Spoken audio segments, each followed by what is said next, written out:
इससे कहते हैं असली पावर। जी, कमर में दागी गाने को बहुत लोगों को बेसब्री से इंतजार था। वो गाना फाइनली आराध्या फिल्म से गाना आज रिलीज हो गया है। अभी अभी जस्ट जाइए। लेकिन एक बात है, मैं तो इस गाने को नहीं सुनूंगा। और क्यों नहीं सुनूंगा, आप लोग इस वीडियो में लास्ट तक बने रहिएगा।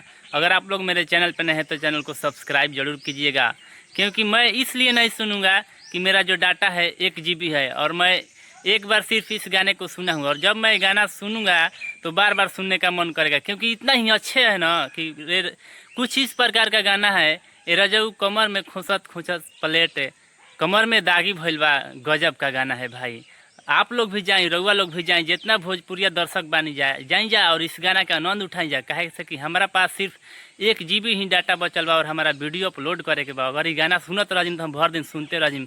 काहे से कि इतना ही गाना अच्छा लगता कि क्या बताई। कमर में दागी जौना के नाम बा, सच में कमर में दागी ना।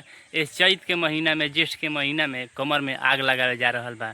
तो अपना अपना द्वार पर और अपना अपना पास में 1 बाल्टी पानी जरूर रखिए लोग, भोजपुरिया भाई लोग। काहे से कि बहुत जल्द कमर में दागी ना, कमर में आगी लगाए वाला गाना एगो भोजपुरी के ट्रेंडिंग स्टार खेसारी लाल लेके रउआ लोग के बीच आ गइल बड़न। रउआ लोग भी जाइए। आराध्या फिल्म से इतना गाना खतरनाक होखे वाला बा, अब कहीं बताई। एक्ट्रेस सोना दे का इतना बवाल डांस है, क्या एक्टिंग है, गजब का।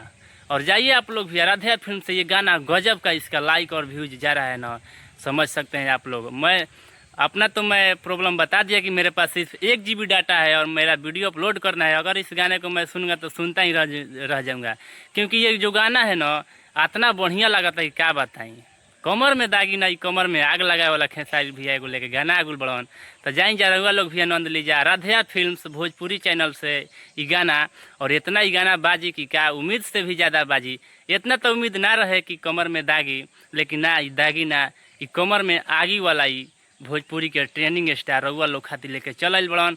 लेकिन हाँ, पानी जरूर रखे के होई अपने पास में। जे भी भाई लोग भोजपुरिया लोग बड़न गाना सुनी, वो अपना पास में 1 बाल्टी पानी जरूर रखी। कहे से कि यही चैत के महीना में कमर में दागी ना, एक बार फिर से भोजपुरी के ट्रेंडिंग स्टार कमर में आगी लगाए वाला गाना लेकर लोन।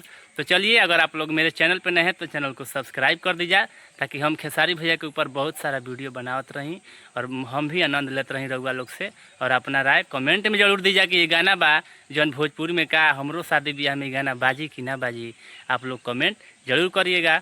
चलते हैं किसी नए वीडियो के साथ और देखते हैं इसका परफॉर्मेंस क्या होने वाला है। आप लोग कितना प्यार आशीर्वाद इस गाने के ऊपर देते हैं, उसका रिव्यू मैं अगला वीडियो में ज़रूर दूंगा।